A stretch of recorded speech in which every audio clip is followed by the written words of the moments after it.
Hello, everyone, and welcome to A Balanced Life with Dr. Jacquie. We're going to be continuing our conversation today related to autism spectrum disorder. As many of you know, this is Autism Month, and our parents, our families, our students, our community as a whole is oftentimes not necessarily baffled, but maybe at a loss in figuring out ways in which we can not only motivate our children, but how do we guide them, assist them, aid them in whatever way is necessary so that they too are living a balanced life. When I think about all the times that I was running all over the place, being this wild child, I often wondered if I was on some type of a spectrum. Now, I've never been diagnosed, but I will say that I can be a bit much from time to time. I think today, as we open up our conversation and dialogue with our guests, we'll have an opportunity to really explore what does it mean to have autism spectrum disorder. There is a wide range, a wide variety from ADD to ADHD to ODD to all of the DDs that are part of this process, even with Tourette's being a part of it, anxiety, temper tantrums. So many things manifest themselves at different ages and stages of development in all of our lives. But one of the things that we can learn and discover is how to give ourselves grace and space to grow, to be nurtured, and to be developed. Today, our guests will bring us some insightful information that will allow us to meet the needs of those who have the need the greatest. We'll be talking to Charlotte Avery, Dr. Tierney, Stacey Owens, and Carlos Scott. Let's bring everybody in because I believe today we're going to sit in that space and in that seat where we're actually able to have a very robust conversation and dialogue with individuals who are working with students and parents who are having to find their way through what it means to live with autism. Welcome, everyone, to A Balanced Life. Hello, hello, hello. Hello, hello, hello. It's always great to see everyone. Let me tell you, since our last conversation related to autism, it really got me thinking, are we doing the best that we can to help people who live through this every day manage what they have to go through? And I want to start with Carlos. Carlos is our dad who is raising a teenage autistic son. Carlos, let me ask you this question. Share with the audience who you are, and then also, how are you raising a teenage boy? And what does that look like for you as a dad with an autistic son? Yes. Thank you, Dr. Jackie, for having me. Yes, I'm Carlos Scott here in Atlanta. Professionally, I'm a PR marketing executive within Vision Marketing, Inc. And it is very challenging, to be perfectly honest, just trying to balance my son's schedule with his school because I'm a very hands-on father. I take him to school every day. I pick him up, and then I'm involved in all of his extracurricular activities. And at the same time, balancing my busy schedule, which as the country is now starting to pick back up, involves me getting back to traveling and having to be on set and having to, whatever the demands are for my schedule. And so I'm thankful to my circle, as they say. And, but yeah, nonetheless, there's still some challenges, but we face them head on every day. So with your son growing and maturing, he's what age, 15, 16 now? He just turned 16, February 18th. Yes. Okay. So at 16, his needs are a lot different than when he was just becoming a teenager. As a father, how do you navigate and talk to him?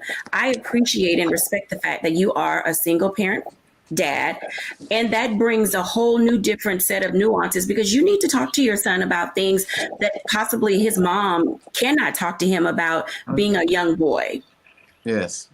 For me, it's all about, I guess you would say, age appropriateness from a standpoint of from when he was 11 to now, our conversations, he's obviously into the girls, very into the girls. And just about because he has autism and he has like literally no filter. Sometimes he's very expressive about what's on his mind. I've talked to him about appropriateness and sometimes balancing. I don't want him to be a recluse and don't want him to, to not express himself, but just talking to him about, hey, you can't just walk up to someone and hug them.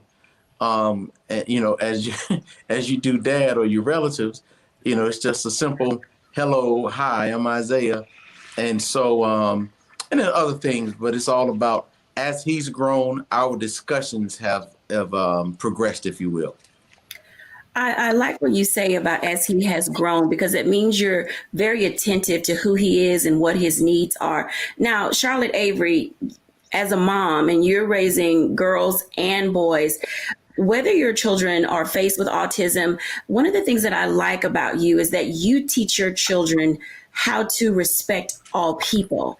Can you talk to us a little bit about what it looks like in the Avery home when you're teaching your children how to work with others who are differently abled, or to be their friends and to champion them when they're being bullied or being ostracized? Yes, and that is a really great question. And so, we really, teach our children to treat each other, treat people the way that they want to be treated. And so one of the, I'm like the queen of acronyms. And so one of the acronyms that I use with my children, when it deals with people, when they're dealing with people with differences, I use the acronym of CARE. The C is for consider the other person. And if there are things that you don't know, then the A is ask. Ask that person, about themselves or what you can do for them. And the R is try to relate to who they are in their situation. And then one of the other things that, one of the best things that we can all do that I teach my children is the E, and that's to educate yourself on what is going on in somebody's life. So if somebody says that they're autistic, then what I do is I tell my children, I say, well, look that up. Let's look up autism, and let's educate ourselves on what it means for a person to have autism, or any special need for that matter. Right. I thank you for sharing that, because it's often lost. We have a tendency to, I want to phrase this correctly because I don't want y'all atting me. I don't want y'all texting me. I don't want y'all saying that I said the inappropriate thing. But I will say this, when it comes to how others raise their children, teaching children how to be, as Carlos said, appropriate, how to use the correct words, how to identify and engage a child who is different can mean a lot to an individual who is in such a big school, a wide space, in navigating their own situation and circumstances. Dr. Tierney, now you work with adults and young people. How are you helping others find that space to cope with what they face, especially when you learn for the first time that your child is not going to be all your hopes, plans, and dreams, and you have to totally shift your mindset and now settle into what your reality is in raising a child? Mm-hmm. Absolutely. Well, in being a Christian-based coach, I always walk my clients right back to the word, and it just really comes down to the fact that God knows our plans, knows the plans. We don't always know exactly how God is moving, in the spaces that he invites us to, so while we may have had our expectation, that doesn't mean that things that are even more beautiful or even more blessed won't manifest. It may just come in a different package than what we were expecting. Often when you think about some of your biggest blessings, it often comes wrapped in a package that might look like a burden. It might look like something that is painful or unexpected. So the first thing that I do is help my clients to take the blinders off and say, hey, this might suck right now. It might not have come in the way that you ideally wanted it to. But that doesn't mean that it's still not good. That doesn't mean that Romans 8:28, all things work together for, our good, of those who love him and who are called, So the fact that you are the mother, the father, the auntie, the grandma, because it's not just, mom and dad, it takes a village, So if that child or that teenager is in your village, that means you have been called in some way to love, support, encourage, and be there for them, even if it might look a little different, than what we anticipated. I am so loving this conversation. And when we come back after the break, we're going to talk a little bit about a day in the life. Let me just tell you, life doesn't have to be perfect to be wonderful. When we come back after the break.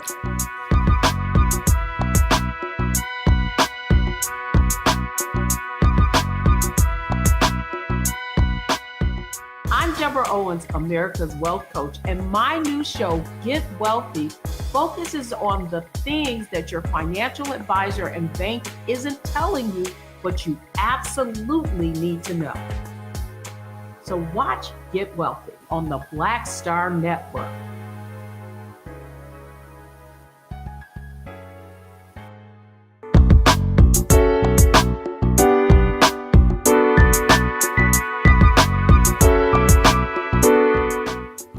Welcome back, everyone, to A Balanced Life. And we're having such a stimulating conversation with Carlos, Charlotte, and Dr. Tierney. We are talking all things autism spectrum disorder, because everyone is special and is in a space where they require love and desire love and want to be loved. And it's up to us as adults to set the tone, to give the narrative, to lay out the framework, if you will, for how our children view life and other people. Let me just tell you, in the day and times in which we live, being socially awkward is a way of life. All of us have been and are going through this pandemic. But for those who are diagnosed, it often gives us that space to say, let's really champion those individuals who need that extra push. Let's champion those parents who need someone to come alongside them and be in that space. And let's make certain that we are giving the respect and care that each person is due. I want to talk now for just a moment to Charlotte and engage her a little bit more. Charlotte, before we, went out for break, was sharing with us her acronym as it related to care. And you said something that was very important, which was your A, which was ask. How do you teach your children to ask without disrespecting? Because oftentimes it's a delicate cakewalk when you want to know what's wrong with the kid or you see something that's a little odd. How do you teach your children to show the respect in the asking, whether it's the child or the adult? So, people say it's not what you say, it's how you say it.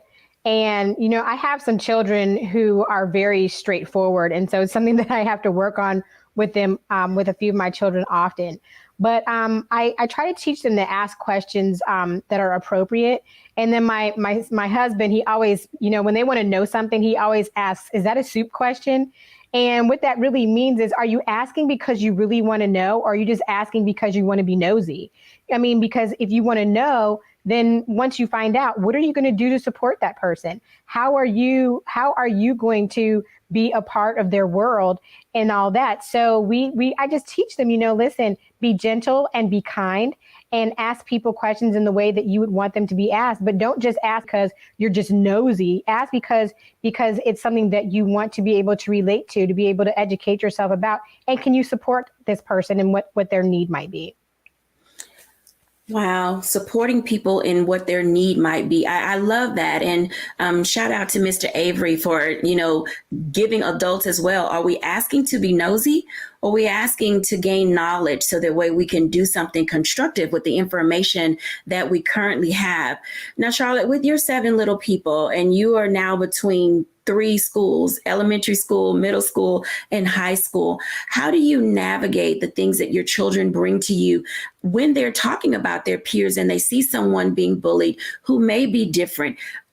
Give our parents some tips to help guide them in having constructive conversations with their own children.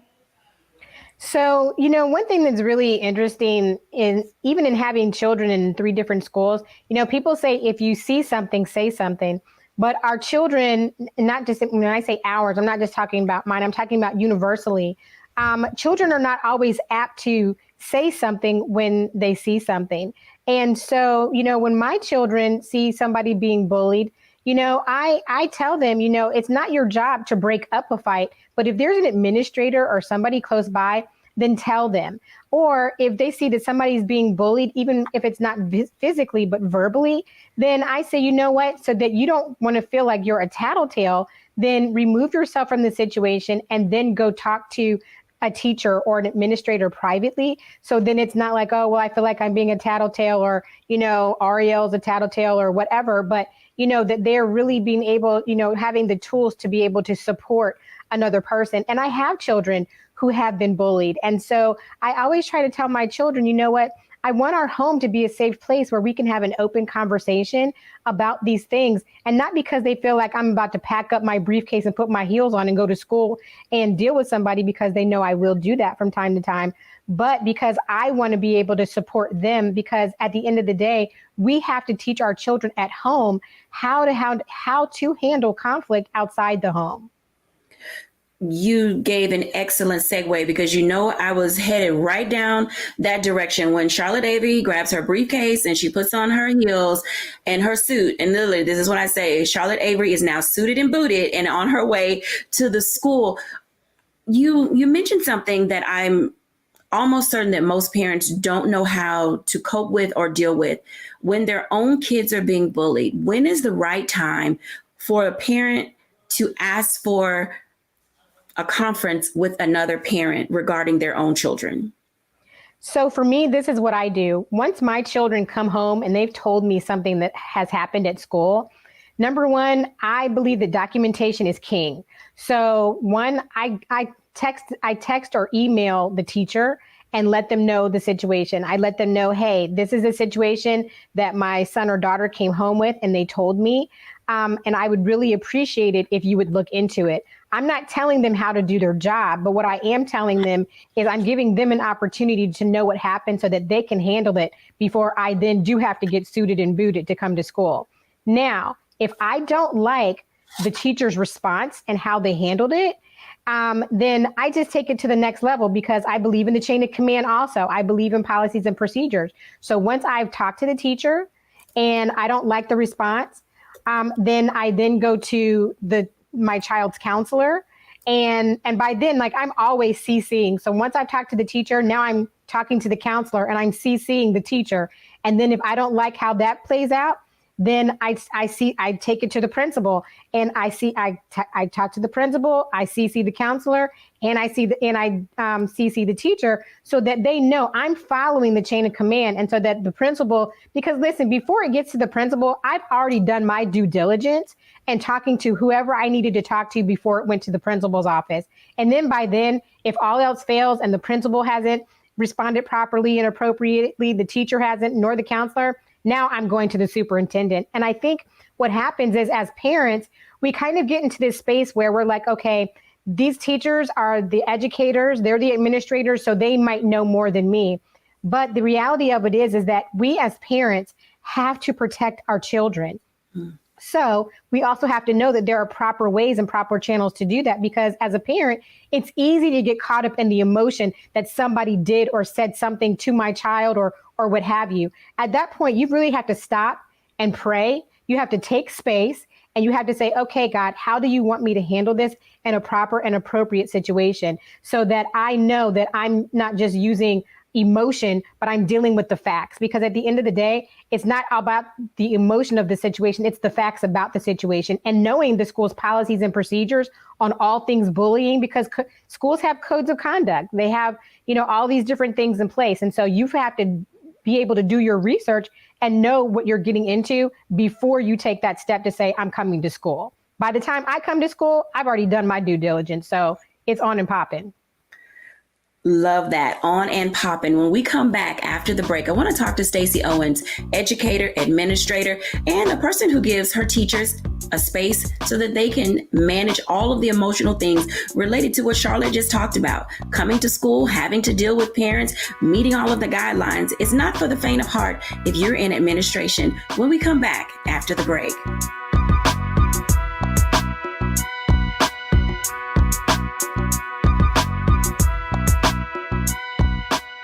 Pull up a chair, take your seat. The Black Tape with me, Dr. Greg Carr, here on the Black Star Network. Every week, we'll take a deeper dive into the world we're living in. Join the conversation only on the Black Star Network.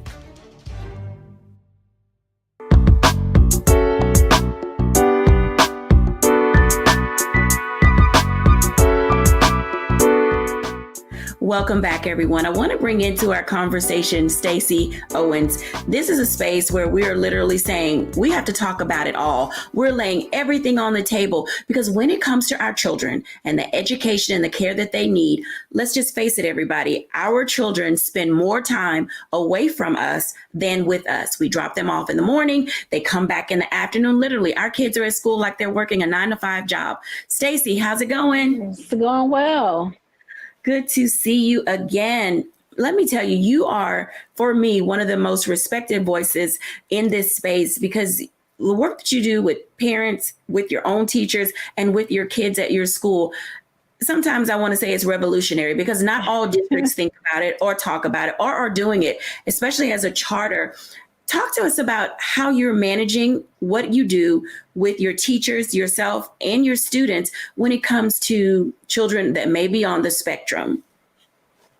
So I think we have to make sure that at all times we are all in a good, safe, balanced space mentally. We have to be in control of our emotions so that when we are making these decisions, we are not making them from a place of a deficit space. And then I always tell our teachers that, I like to triangulate things because myself, I have a child. He's not autistic, but he is ADHD and a couple of other things. And school was always difficult for him. And so I had that experience as a parent and learning how to, like when Charlotte said, you get suited and booted. Imagine being a teacher, having to get suited and booted to go have this conversation with a colleague. And so I learned from that space that we have to be balanced in terms of listening to each other, trusting each other, and just building collaborative relationships. Never assume that any of the individuals that's coming to the table is coming from a deficit space, that we all care about what's best for the child. Sometimes we just need help in finding that balance and being able to communicate with each other.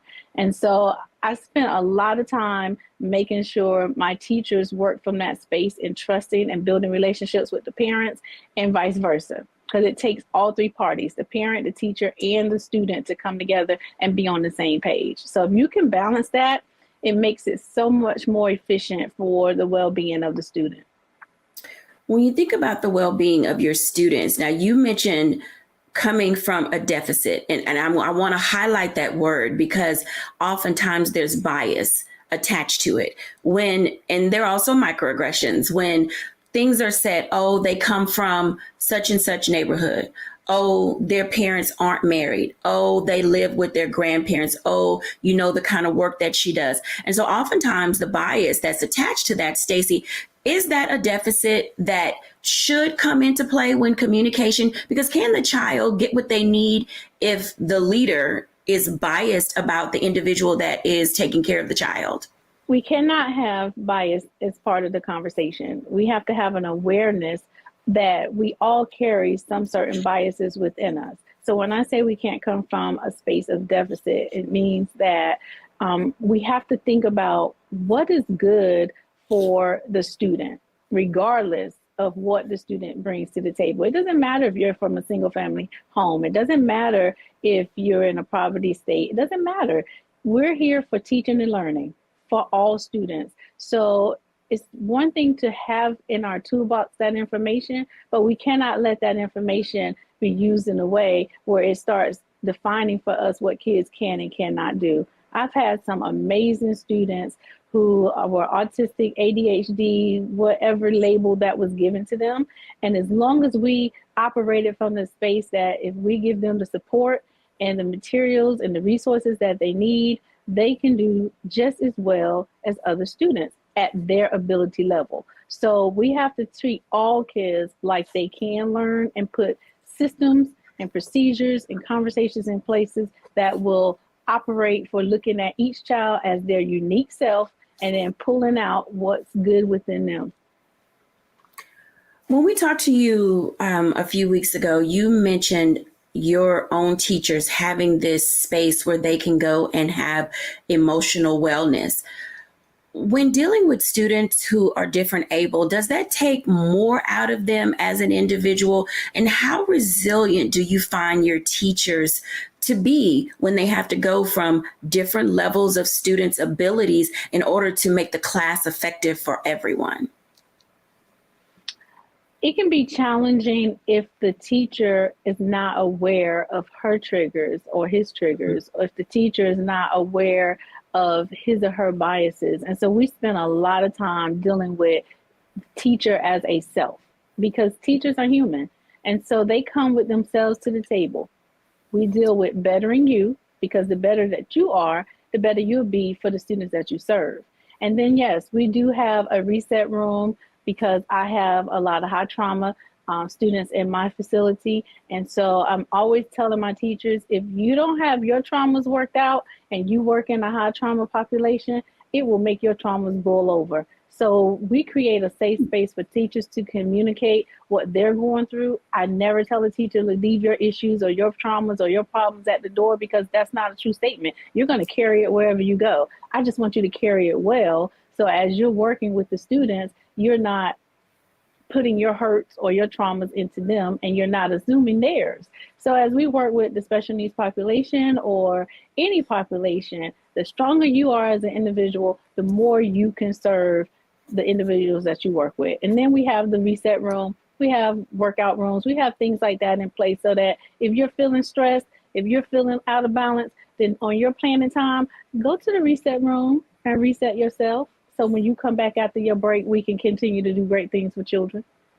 Continue to do great things for children. I want Carlos to come into this conversation for a moment, because the dialogue, now I know that this is true, so y'all might prove me wrong in a few minutes, but let me just ask this. The conversations that teachers and administrators have with dads, is that different in the conversations that teachers and administrators have with moms? And then specifically for you, Carlos, do you approach male teachers and female teachers differently when you're dealing with your child concerns related to school? For me, to be perfectly honest, no. Whether you're a male teacher or a female teacher, I treat them all equally, as I think we should, because you don't want to get into biases and preferential treatment or different treatment based upon any kind of differences that a teacher may have. I just think them as teacher A and teacher B. Teacher A and teacher B. Stacy, conversations with dads and moms, are they similar, the same? Who runs hot or colder? I think the conversations are the same, but I would say from my experience, it depends on the home environment in terms of, are the parents on the same page in terms of what the needs of the child is? Because sometimes I can have conversations, or we'll have families who, when I find out that my child has an exceptionality, sometimes one person, it doesn't matter if it's the mom or dad, they may be on board with receiving that information and ready to move forward with putting plans in place. And the other may be in that position where they're not already accepting it yet. And so then the conversations are different, So I think you have to, whether it's girl, boy, cat, dog, whatever, we have to be able to assess the situation to determine where are you in being able to process the information that has been given to you. And then where are you in terms of understanding what has to happen so that we can make good decisions.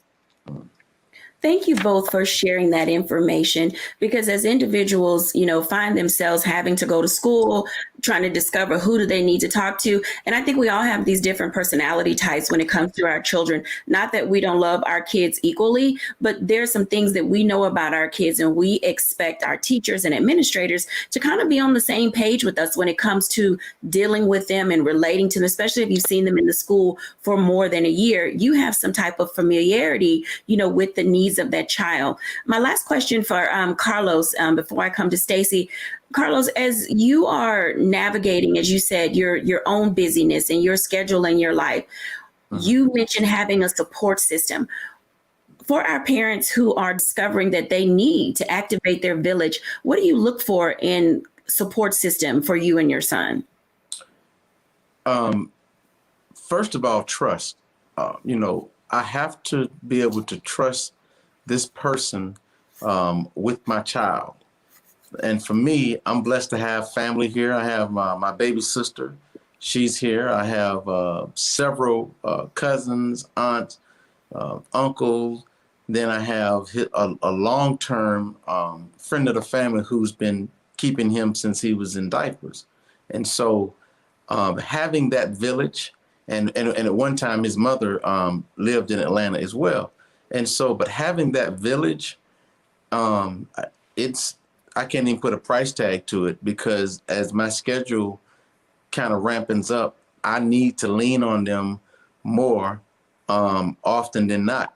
And so, and because he has such a great relationship with them, and he trusts them, and he looks forward to spending time with them and or their kids, that brings comfort to me to know that my child is not just being watched over, but he's in a loving environment where they understand his differences, but they don't treat him any different than they treat the other children. I appreciate you saying that. Stacey, for you, because you're in a school environment, how many people, I want to figure out how to phrase this correctly. How many people should a school allow, especially since children have a wide variety of people who come into their space, to be able to pick up their kid? What is like the limit and the range for that? Because just because a kid can have the village available, how many people does the school accept as viable individuals to be called upon during the course of the day to come help with the situation, or after school or before school? So for us, we don't have a number per se attached to how many, can be in your village that can assist you. But we do have systems like we need for you to communicate, and it needs to be in documentation in terms of who's allowed to pick up, who's versed in this situation. So we build relationships with the parents first to say, when you're at work and if your child is in meltdown and I can't get to you, who's the better person to go to next?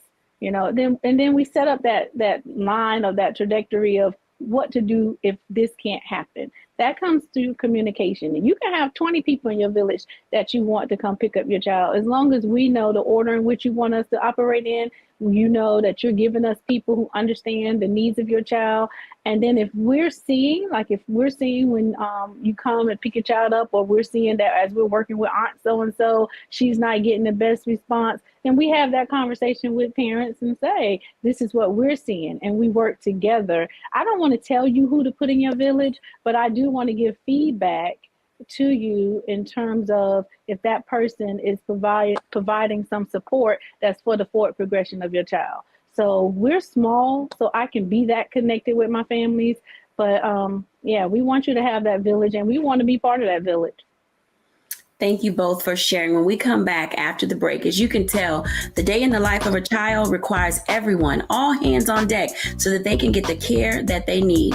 When we're back after the break, I want to talk to Dr. Tierney, simply because when you're an adult and you're growing through the things that you need to grow through, now is a time for you to maybe sit with a coach and talk about how do you balance yourself as you live on the spectrum. When we're back after the break.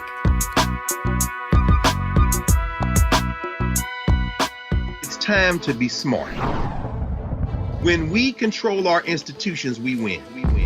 This is the most important news show on television of any racial background. Y'all put $2, $3, $4, $5, $10, $15, $20, $30 on this and keep this going. What you've done, Roland, since this crisis came out in full bloom. Anybody watching this, tell your friends. Go back and look at the last 2 weeks, especially of Roland Martin Unfiltered. I mean, hell, go back and look at the last 2 days. You've had sitting United States senators today, Klobuchar and Harris. Whatever you have you can bring to Roland Martin Unfiltered to support it, please do, because this information may literally save your life. Watch Roland Martin Unfiltered daily at 6 p.m. Eastern on YouTube, Facebook, or Periscope, or go to RolandMartinUnfiltered.com. Support the Roland Martin Unfiltered Daily Digital Show by going to RolandMartinUnfiltered.com. Our goal is to get 20,000 of our fans contributing $50 each for the whole year. You can make this possible. RolandMartinUnfiltered.com.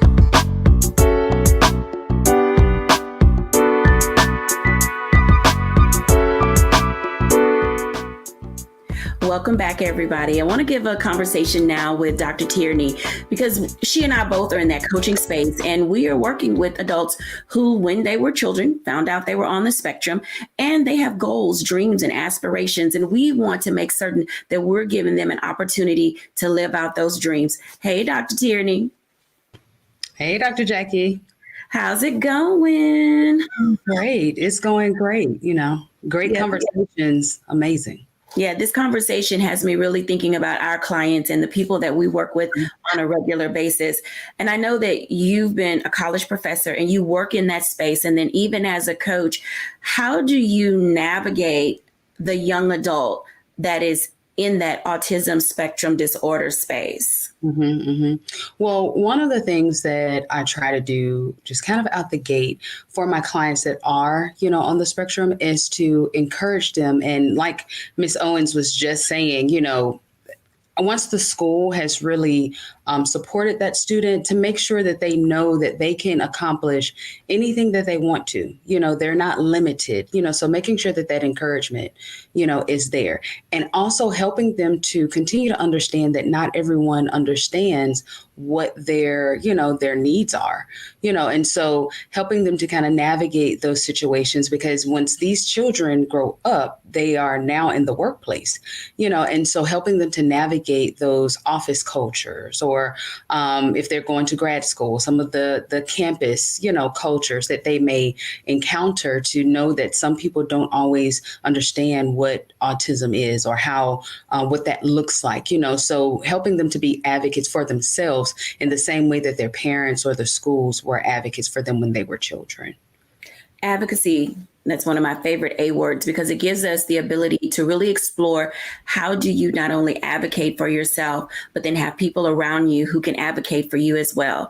Now, we both come out of the higher ed academic background, and it allows us to really speak to this particular issue for parents who are out there who are saying, my kid is getting ready to go to college, and I've always been there for them. I have been their sounding board, their voice of reason, but now I need to go to campus. I need to really see, now this is tricky. I'm gonna say that this is tricky because usually when a child turns 18, some laws are enacted where a child is not able to, have their parent involved. So parents want to make certain that they're talking to the dean of students, that they're talking to student government, that they have rapport with the college vice president and the chair of those departments, so that somebody knows what's happening with the child.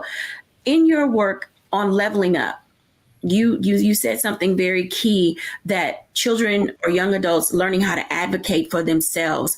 When you think of what advocacy looks like, and you're already socially awkward, you don't, talk eye to eye, you walk with your head down. How do you assist a young adult with being able to build confidence as they're growing in their life? Well, it begins with their own inner dialogue with themselves.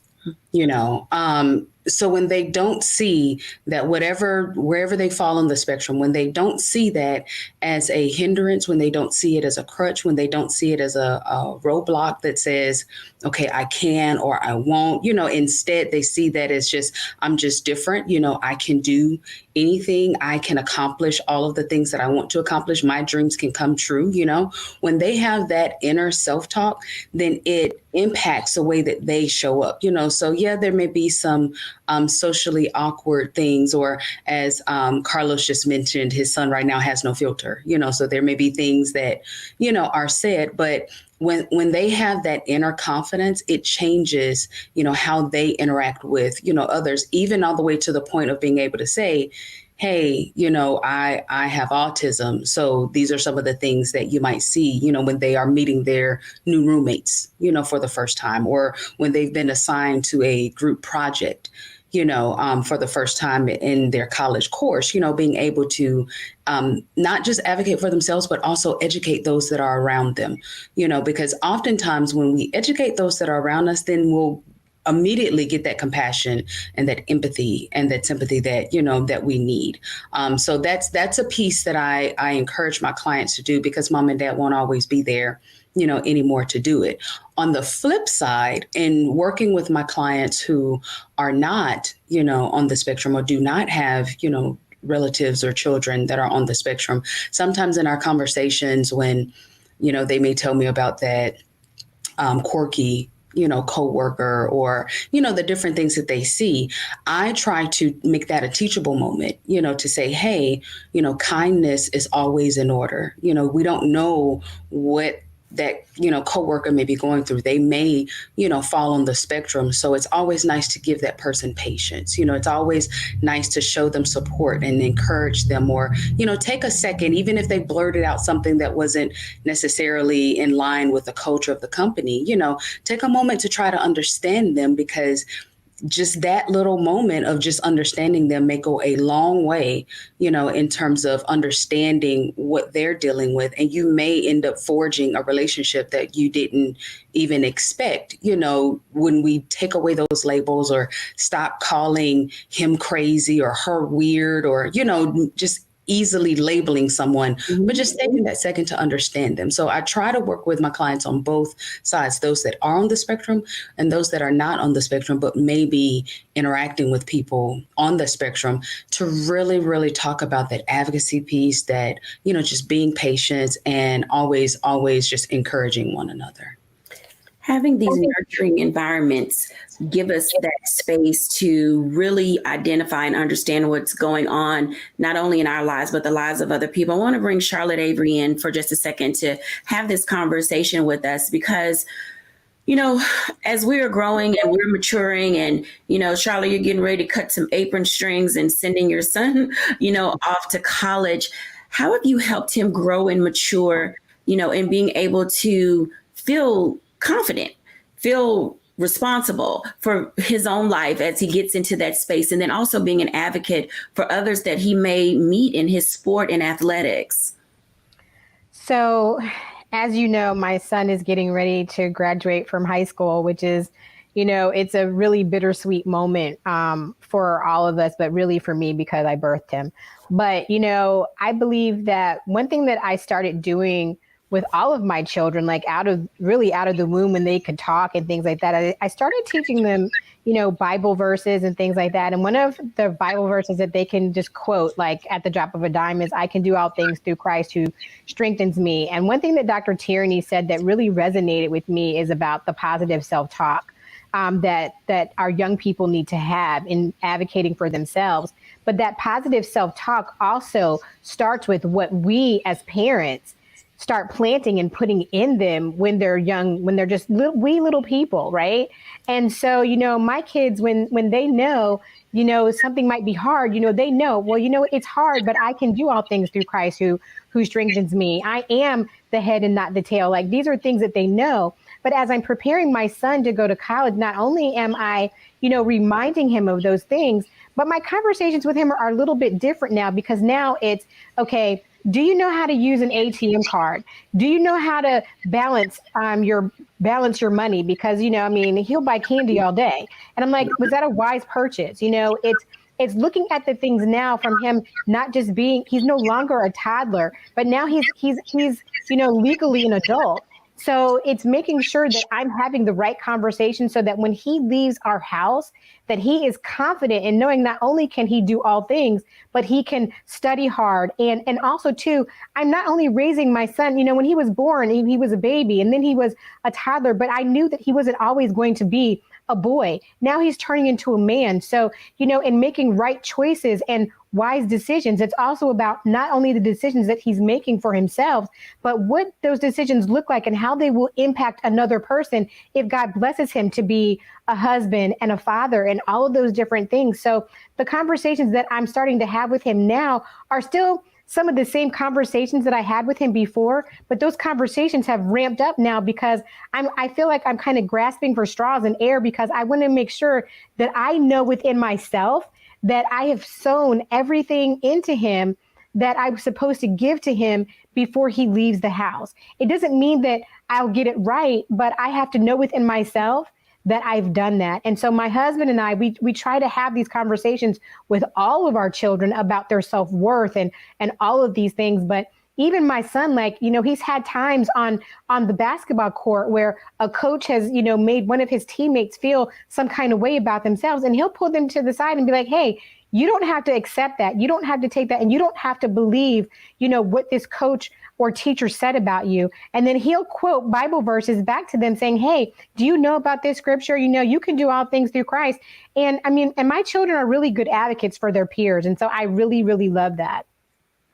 This is outstanding. I want to bring everybody back in before I go to reflections to have you all share with us some of your top tips that you have learned about yourself as an adult that you would share with parents as they are growing through the things that they're having to with their people in their lives, their children or their family members. Start with Stacy.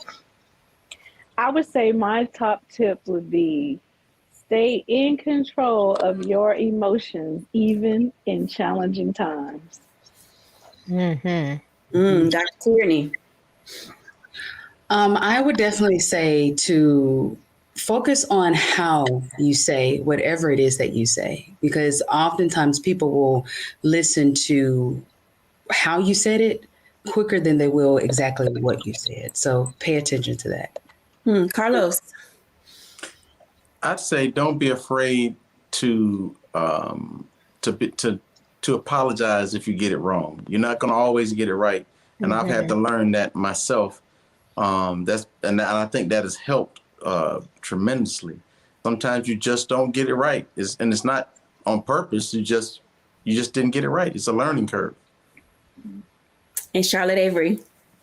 I would say that your support system matters, that you're not out here in a silo by yourself, that your support system matters, your tribe matters, and how you give support and how you receive support matters. Thank you all for sharing your top tips. When we come back after the break, I am going to share my reflections and just see how well I've grown from the time that I was told a few things about myself when we're back after the break.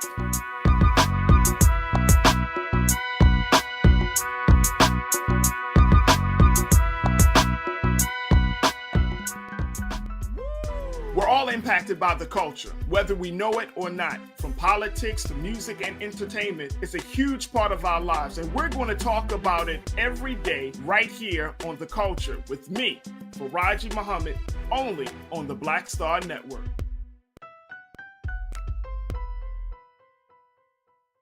It's time to be smart. Roland Martin's doing this every day. Oh, no punching! Thank you, Roland Martin, for always giving voice to the issues. Look for Roland Martin in the whirlwind, to quote Marcus Garvey again. The video looks phenomenal, so I'm really excited to see it on my big screen. Support this man, Black Media. He makes sure that our stories are told. See, this difference between Black Star Network and Black-owned media and something like CNN. I got to defer to the brilliance of Dr. Carr and to the brilliance of the Black Star Network. I am rolling with Roland all the way. Honored to be on a show that you own. A black man owns the show. Folks, Black Star Network is here. I'm real revolutionary right now. Roland was amazing on there. Stay black. I love y'all. I can't commend you enough about this platform that you've created for us to be able to share who we are, what we're doing in the world, and the impact that we're having. Let's be smart. Bring your eyeballs home. You can't be Black-owned media and be scared. You dig?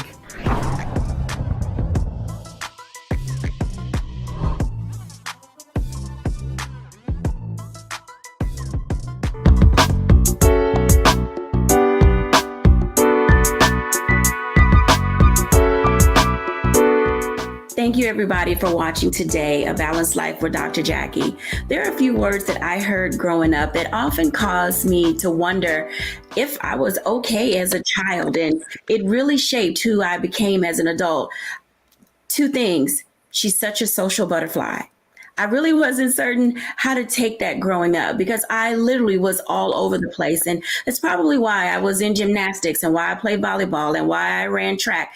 And I did a whole host of things that allowed me to burn off the energy that I had. I was always the child who had to be in this mode of self-discovery. Who am I? Why am I here? What do I want my life to look like?